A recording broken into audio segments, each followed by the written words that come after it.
Assalamualaikum warahmatullahi wabarakatuh. Saya Reni Marlina dari Prodi Tadris Bahasa Indonesia kelas 2D. Baiklah, di sini saya akan menjelaskan klasifikasi bunyi bahasa. Yang pertama ada bunyi vokal, yaitu bunyi bahasa yang dihasilkan dengan cara setelah arus udara keluar dari celah pita suara, lalu arus ujar hanya diubah oleh posisi lidah dan bentuk mulut. Contohnya yaitu ada bunyi huruf I, kemudian A dan U. Kemudian yang kedua ada bunyi konsonan, yaitu terjadi setelah arus ujar melewati pita suara diteruskan oleh rongga mulut dengan mendapat hambatan dari artikulator aktif dan artikulator pasif. Untuk contohnya yaitu ada bunyi huruf B, yang mana terdapat hambatan dari kedua bibir yang saling bersentuhan. Kemudian ada huruf D yang hambatannya di ujung lidah dan gigi atas saling bersentuhan. Kemudian ada huruf G, yaitu hambatan di belakang lidah dan langit-langit lona.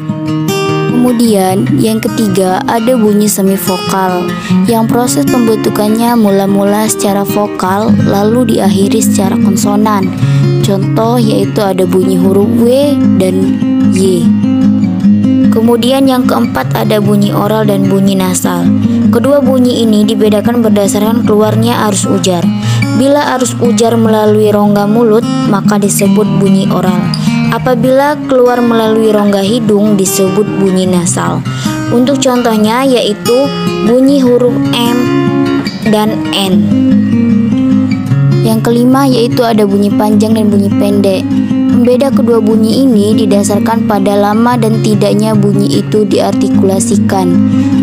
Bisa dikatakan ini adalah tinggi rendahnya suatu bunyi. Kemudian yang keenam ada bunyi tunggal dan bunyi rangkap.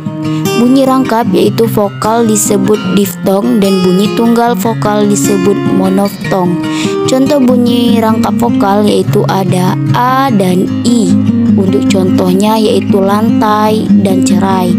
Contoh bunyi rangkap konsonan yaitu ada K dan I.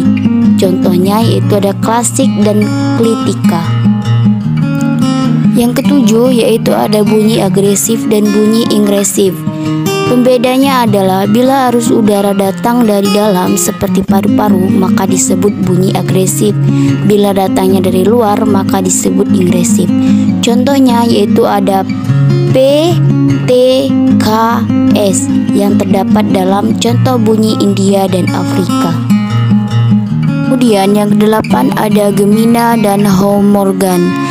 Gemina yaitu retatan artikulasi yang sama sehingga dalam pengucapannya menimbulkan ucapan bunyi yang panjang. Contohnya yaitu Allah dan Assalamualaikum. Dan yang disebut dengan hormogan yaitu bunyi-bunyi yang terbentuk dari alat dan daerah artikulasi yang sama. Untuk yang terakhir ada bunyi segmental dan bunyi suprasegmental. Bunyi segmental adalah bunyi yang dapat disegmentalkan. Contohnya bunyi konsonan dan bunyi vokal. Untuk bunyi suprasegmental adalah bunyi yang keberadaannya harus berada bersama dengan bunyi segmental. Contohnya yaitu ada tekanan, nada, durasi, dan jeda. Itu saja penjelasan dari saya mengenai klarifikasi bunyi bahasa.